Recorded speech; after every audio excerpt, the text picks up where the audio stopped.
be wary of racial sentiment manipulation by politicians. Call for Sugarbook app to be blocked.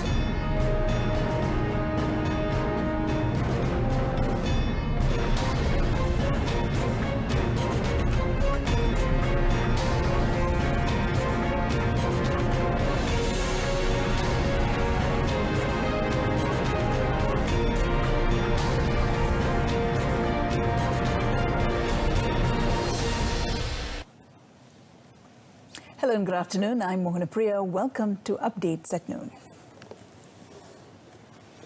Malaysians should be wary of the manipulation of racial sentiments by politicians. Speaking virtually at the launch of the National Unity Policy and National Unity Blueprint 2021 to 2030 today, Prime Minister Tan Sri Muhyiddin Yassin said that was the main challenge in almost all multiracial countries. The Premier said politicians who try to gain political mileage by exploiting racial sentiments must be avoided.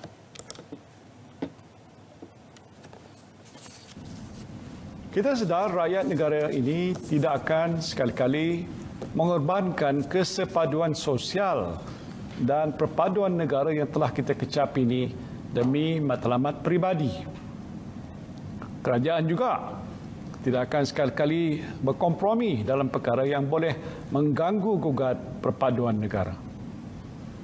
Berpegang pada prinsip inilah, Kementerian Perpaduan Negara telah diwujudkan dan di bawah kepimpinan Yang Berhormat Datuk Halimah Muhammad Sadiq dan Yang Berhormat Senator Datuk Seri T. Lian Ke, kementerian ini menggalas tugas berat memastikan agenda perpaduan nasional dijayakan. Tan Sri Muhyiddin said Malaysians, especially the frontliners, had proven their empathy towards each other, regardless of race or religion, when the country was facing the COVID-19 crisis. According to him, empathy is a trait that should be strengthened in society, as it helps in efforts to overcome racial challenges more effectively.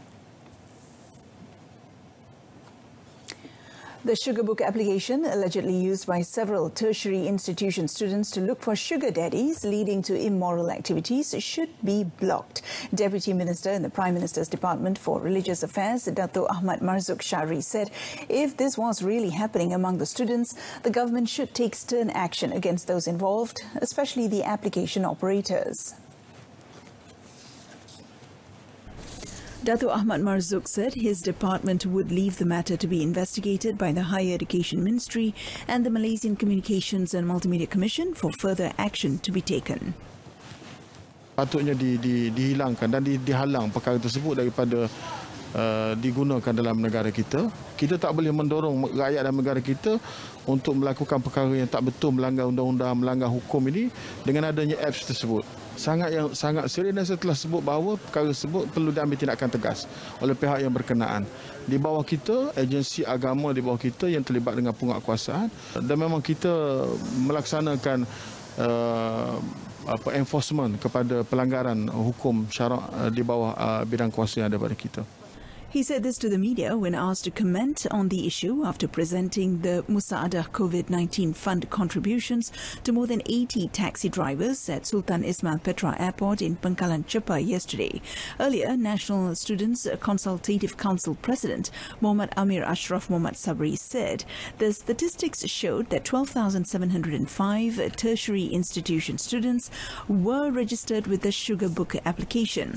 Sugarbook is also said to be the biggest sugar daddy, sugar baby dating service in Asia. Meanwhile, the Higher Education Ministry, MOHE, has contacted several universities whose students are allegedly involved in the sugar baby activities to obtain information on the validity of data that has been published in several media. Its Director General, Professor Dr. Hussaini Omar, said the ministry took seriously the reports about the sharp increase in the number of university students involved in these activities. In a statement, Professor Dr. Hussaini said the university explained that there were many doubts about the data submitted. He said the Sunway Education Group stated that it was quite impossible that 45% of Sunway University students were involved as sugar babies, as the number of Sunway University students at present is only about 7,000. On the same development, the University Technology Mara also lodged a police report to deny the allegation.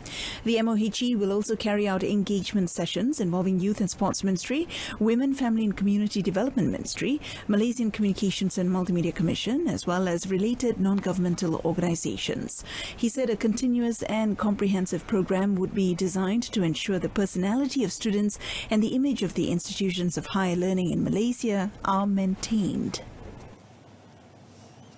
Johor Police Chief Dato' Ayub Khan Maidin Piche was confident that the police have adhered to the standard operating procedures during the recent shootout in Batu Pahat, which killed 4 suspected armed robbers. He said the suspects had fired a few shots and attacked the police first before the police fired back at them out of self-defense. The shooting incident occurred when a team from the State Contingent's Criminal Investigation Department stopped 2 vehicles which were being driven in a suspicious manner. As the team tried to approach them for inspection, the suspects suddenly acted aggressively and fired a few shots at the police.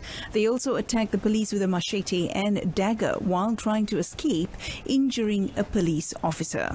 Saya akan mempertahankan pegawai dan anggota saya dalam menjalankan tugas. Apabila kita di tempat kejadian, kita yang buat assessment, tuan-tuan. Mungkin dia orang tak berada di tempat kejadian. Mereka melepaskan berpedas tembakan, jadi kita terpaksa mempertahankan diri. Takkan kita nak bagi salam je kot. Assalamualaikum. He was commenting on a statement made by an NGO which questioned whether the police adhered to the SOPs during the incident. Dato' Ayub Khan said he would issue a full statement after the investigation on the case has been completed. Police detained 18 individuals, including 7 senior citizens, for gambling during a raid on a house in Samagagah, Bukit Mertajam yesterday. The Anti-Vice Gambling and Secret Societies Division, D7 of the Pulau Pinang Contingent Police Headquarters, acting on information and surveillance, conducted the raid at 4 p.m. and arrested the suspects, aged between 30 and 80. During the raid, police confiscated gambling equipment such as chips of various colors and mahjong tiles, as well as 16,000 ringgit cash believed to be the betting money. Based on the initial investigation, the group, comprising 17 men and a Myanmar woman, rented the double-story house for the purpose of gambling in conjunction with the Chinese New Year celebration. Pulau Pinang Criminal Investigation Department Chief SEC Rahimi Mohammad Rais, when contacted, confirmed the arrest and said investigations are underway. He said 18 were also compounded 1,000 ringgit each for violating the Movement Control Order, MCO. Swift action taken by the Lembaga Urus Air Selangor Luas, Department of Environment, DOE and Kajang Municipal Council have prevented a potential water pollution scenario at Sungai Semenyih in Selangor this week. Selangor Environment, Green Technology, Tourism and Orang Asli Affairs Committee Chairman He Loy Sian said that Luas acted on a report lodged by MPKJ on Thursday pertaining to pollution at a monsoon drain at Taman Semenyih Permata in Semenyih. Preliminary investigations found that the source of the pollution was an illegal 3-acre iron smelting operations site at Lot 1317, Mukim Hulu Semenyih, Hulu Langat. The Selangor Exco said its operators were found to have disposed of black-coloured carbon dust produced from their smelting operation that would have potentially polluted 2.3 kilometres of Sungai Semenyih and would have further reached the Jenderam Hilir raw water pump station inlet, which is another 22 kilometres away.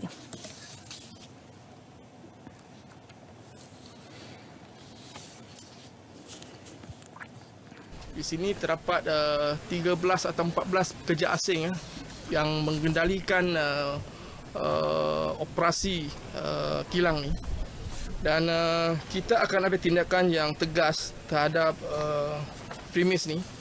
Kalau mengikut Luas akan mengeluarkan perintah, telah pun mengeluarkan perintah pelindungan air di bawah Seksyen 122-1 Enamen Luas 19 kepada premis terlibat kebenaran risiko dan ancaman insiden berkenaan kepada kualiti dan juga kualiti air Sungai Semenyih. He added the law provides a fine of not more than 50,000 ringgit or imprisonment of not more than a year or both, and further fine of 3,000 ringgit each day until the water protection order is lifted. A total of 11 COVID-19 assessment centres, CAC, has been operating in stages throughout Perak since 25th January. Health Director General Tan Sri Dr. Nur Hisham Abdullah said the CAC has been tasked to monitor and assess Category 1 and Category 2 COVID-19 patients undergoing home quarantine. In his Facebook page, the Health DG wrote that a total of 987 patients had been monitored by the CAC, of which 106 patients are undergoing isolation at home as of Saturday. Earlier, Tan Sri Dr. Nur Hisham visited the Low-Risk COVID-19 Quarantine and Treatment Centre, PKRC, at Arena Badminton in Kinta District. He was briefed on the current COVID-19 situation in Perak by State Health Deputy Director for Public Health, Dr. Umi Kalthum Sudin. He said since the opening of the PKRC on 28th November last year, 1,416 patients had received treatment at the centre, with 98 of them active cases. The PKRC has a capacity of 210 beds to treat Category 1 and Category 2 patients with mild and no symptoms who are not suitable to undergo monitoring and isolation at home. Any interruption to the national immunization program to vaccinate the public and tackle the COVID-19 pandemic could possibly lead to negative economic implications. Science, Technology and Innovations Minister Khairi Jamaluddin therefore urged the public to support the program, expected to kick off end of the month. In his blog at khairikj.com, the minister wrote that countries that have launched the COVID-19 immunization program have begun to show positive economic recoveries, noting that the International Monetary Fund expects global economy to improve at a rate of 5.5% this year. While the World Bank predicts that the Malaysian economy will grow at a rate of 6.7% by 2021, this depends on the effectiveness of the immunization program, the country's export position, and the level of investment in Malaysia. Khairi, who is also the coordinating minister for the National COVID-19 Immunization Program, reiterated that the COVID-19 vaccines procured by Malaysia are safe and effective and do not contain microchips that will control people's minds. The vaccines provided under the National COVID-19 Immunization Program have been tested on tens of thousands of people before they were approved. He urged the people to trust science and not believe the conspiracy theories that cited fake sources as viral in WhatsApp groups.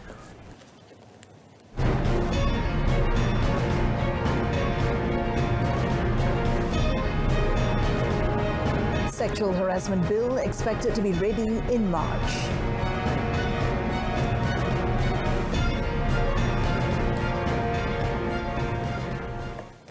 But first, a total of 122 offences involving compounds amounting to 14,600 ringgit were recorded so far under the festive season maximum price control scheme, which is being held from 8th to 16th February in conjunction with this year's Chinese New Year celebrations. Deputy Domestic Trade and Consumer Affairs Minister Datuk Rasul Wahid said that 79 of the offences were for failing to display price tags, 36 for not using the pink price tag, and 7 for selling items exceeding the maximum price.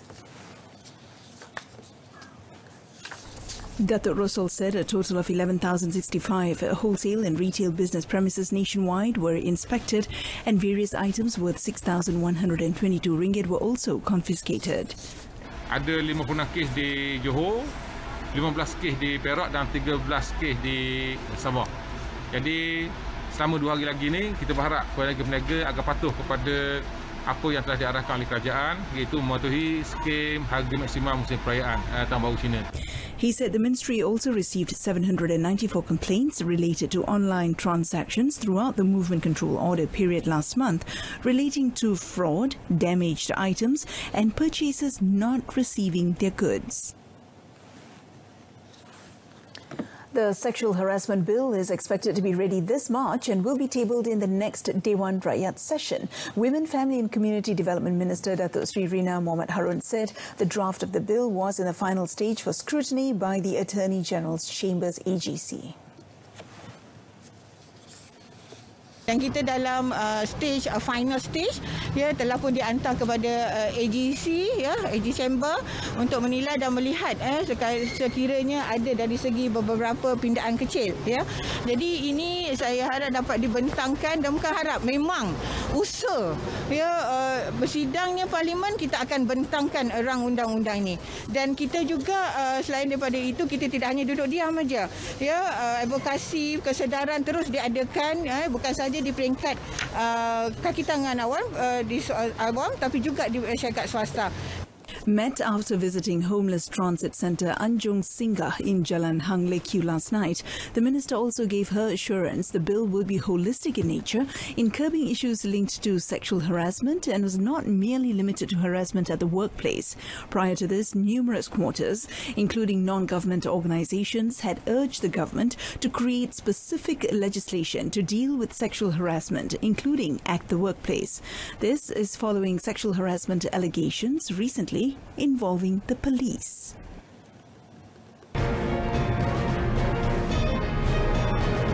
Pro doubles shuttlers can train by joining quarantine-based camp. Stay with us.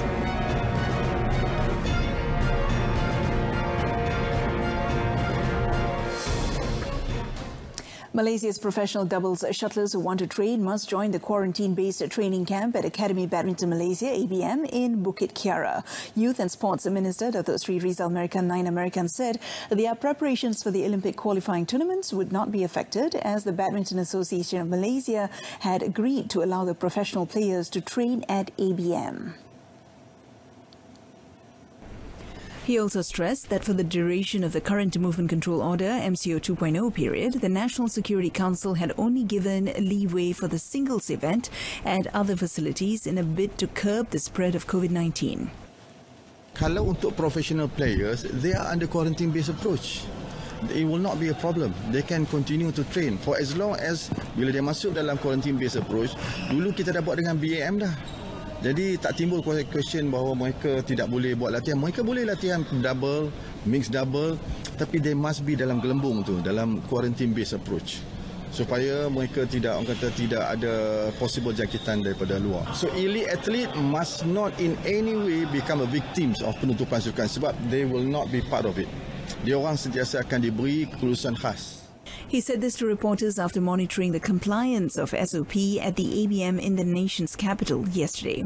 He said this approach was the same as the one implemented for the Road to Tokyo program last year.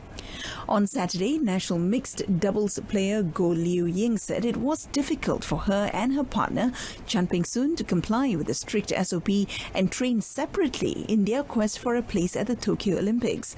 The 2016 Rio Olympic silver medalists, who are currently ranked 7th in the world, are expected to begin their qualifying campaign at the Swiss Open from 2nd to 7th March, followed by the All England 17th to 21st March. The third qualifying tournament, the German Open, from 9th to 14th March, had been cancelled following a travel ban imposed by the country due to the pandemic. Top story: be wary of racial sentiment manipulation by politicians. News at 10 comes on this evening on my Freeview's Berita RTM news channel. I'm Mohana Priya. Thank you for your company.